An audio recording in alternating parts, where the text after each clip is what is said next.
নমস্কার, সবাই কেমন আছেন? তন্মার ব্লগে আপনাদের সবাইকে স্বাগত জানিয়ে শুরু করছি আমার নতুন একটি ব্লগ। আজকে মঙ্গলবার, সকালে উঠেই ছেলেটার জন্য একটু খাবার বানিয়ে নিচ্ছি।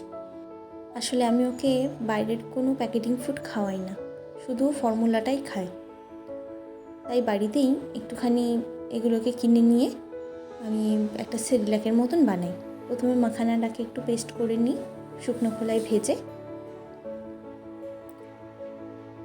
তারপরে একে একে দুরকম চাল, দুরকম ডাল আর সব রকম বাদাম দিয়ে,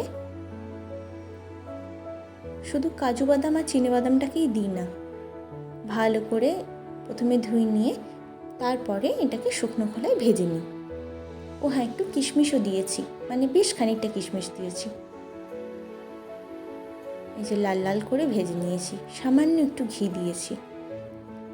এবার এটাকে গুঁড়ো করে নেব। এই যে গুঁড়ো হয়ে গেছে। এবার একটা কৌটোর মধ্যে ঢেলে এটা অনেক দিন থেকে যাবে, ফ্রিজে রাখতে হবে। আসলে কালকে বাড়ি যাব, তাই সেই কারণে এখানে খাবারটা একবারে বানিয়েই নিলাম। বাবা সব এনে দিয়েছিল ড্রাই ফ্রুটসগুলো।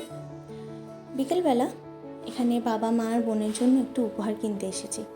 ওই যে ওমের বাবাও এসেছে। ও জাস্ট ঢুকলো, কালকে আমরা বেরোবো, তাই বললো আগে একটু মার্কেটিংটা করে নিই বাবা মা আর বোনের জন্য। কাল বর্ধমানে গিয়ে বাকি যে মার্কেটিং আছে সেগুলো করব। ওখানে বাবা মা ওয়েট করবে।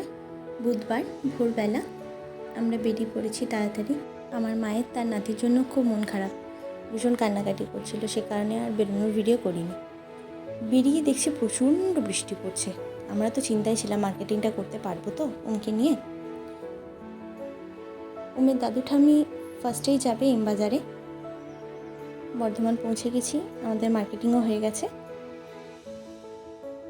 এবার আমরা বেরিয়ে যাব। ওমকে নিয়ে কোনো রকম মার্কেটিং ভিডিও করা হয়নি। ও নতুন নতুন মুখ দেখে খুব কাঁদছিল। বৃহস্পতিবার চললাম আবার গঙ্গা স্নান করতে। অতনু একসাথে দুদিনের ছুটি নিয়ে এসেছিল। বুধবার দিন মার্কেটিং করব, বৃহস্পতিবার দিন গঙ্গা স্নান, তারপরে শুক্রবার দিন আবার ডিউটি জয়েন করবে। যে যাচ্ছি আমরা টুকটুক করে। ওমু সারা রাস্তা খেলা করেছে, একটু ঘুমিয়েছে। এই দাদাই কাল গেছিলো আমাদের রানীগঞ্জ থেকে আনতে। দাদাকেই বললাম যে কালকে গঙ্গা স্নান করতে যাব, যদি ফ্রি থাকো প্লিজ আসবো। ওম হওয়ার পর থেকে গঙ্গা স্নানটা করা হয়নি, একই বাড়ির পুজো। গঙ্গা স্নান না করলে মন্দিরে তো উঠতেই পারবো না, এমনকি কিছু ছোঁয়াছুঁইও করা যাবে না। সে কারণে সবাই মিলে চললাম গঙ্গা স্নান করতে। এই যে ওম ঝুমোচ্ছে, মানে এখন ওর ঘুম এসে গেছে, অনেকক্ষণ ধরে নাচানাচি করছিল। মাঠঘাট দেখুন, সবুজে সবুজ। মেঘ করে আছে, বৃষ্টি হবে হয়তো। ওমকে গাড়ি থেকে নামানো যাবে না তাহলে। কি অপূর্ব দৃশ্য।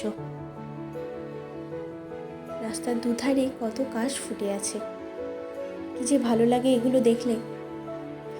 এই যে প্রায় চলেই এসেছি।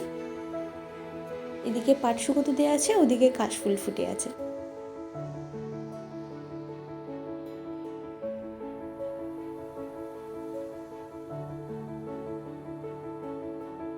এই রে, রেল গেট পড়েছে মনে হচ্ছে। হ্যাঁ, ওই যে ট্রেন যাচ্ছে। কতক্ষণ এখন দাঁড়াতে হবে কি জানি। যাক, খুলে দিয়েছে তাড়াতাড়ি। ব্যাস পৌঁছে গেছি। এবার লেফটের দিকে একটু টার্ন নিলেই সামনে। এই মন্দিরটা একটা কার্তিক ঠাকুরের মন্দির।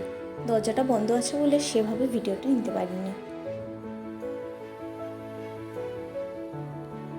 সামনেই গঙ্গা, এটাতেই বোঝা যায় যে সমস্ত দোকানে গঙ্গা জল নিয়ে যাওয়ার জন্য এক একটা গ্যালেন, বোতল এসবগুলো পাওয়া যায়। চলুন, চলেই এসেছি। আর সামান্য এগুলোই মা গঙ্গা।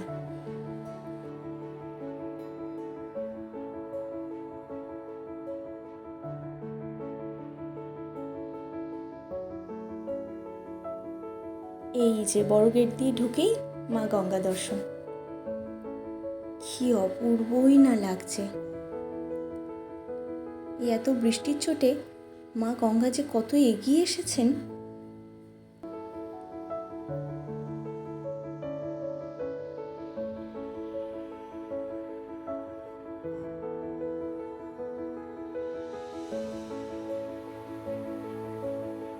প্রচণ্ড স্রোত আর তার সঙ্গে প্রচণ্ড হাওয়া, কি অপূর্ব লাগছে। কত কাছে চলে এসে দেখুন, ঘাট পেরিয়ে মা গঙ্গা আরও কাছে চলে এসেছে।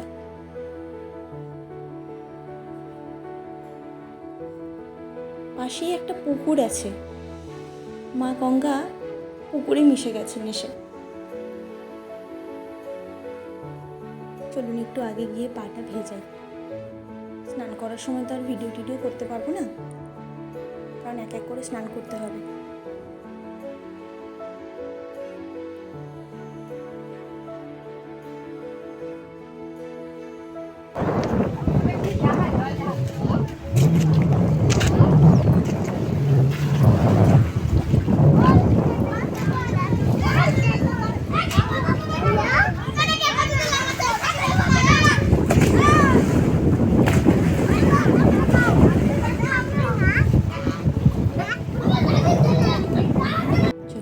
স্নান কমপ্লিট, এবার বাড়ি যাই। কাল এত খাচ্ছিল, গোটা মলের লোক জেনে গেল যে আমি বাপের বাড়ি থেকে শ্বশুরবাড়ি এসেছি, আর আমার ছেলে আমার শ্বশুর শাশুড়িকে সেভাবে চেনে নেই। আর আজকে দেখুন এমন মাত্রা শুরু করেছে, সামনে দেয়।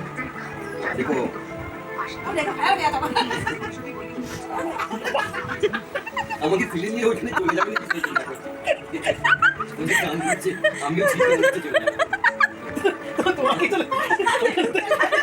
তোমাকে বেঁধে রাখছি পেছন দিকে গ্রিলটার সাথে। বেশ, ঈশ্বরের কাছে সবার সুস্থতা কামনা করে আজকের মতন ব্লগটা এখানেই শেষ করছি। ভিডিওটি ভালো লেগে থাকলে একটা ছোট্ট করে লাইক করে দেবেন, কোনো ভুল ত্রুটি হলে মার্জনা করবেন।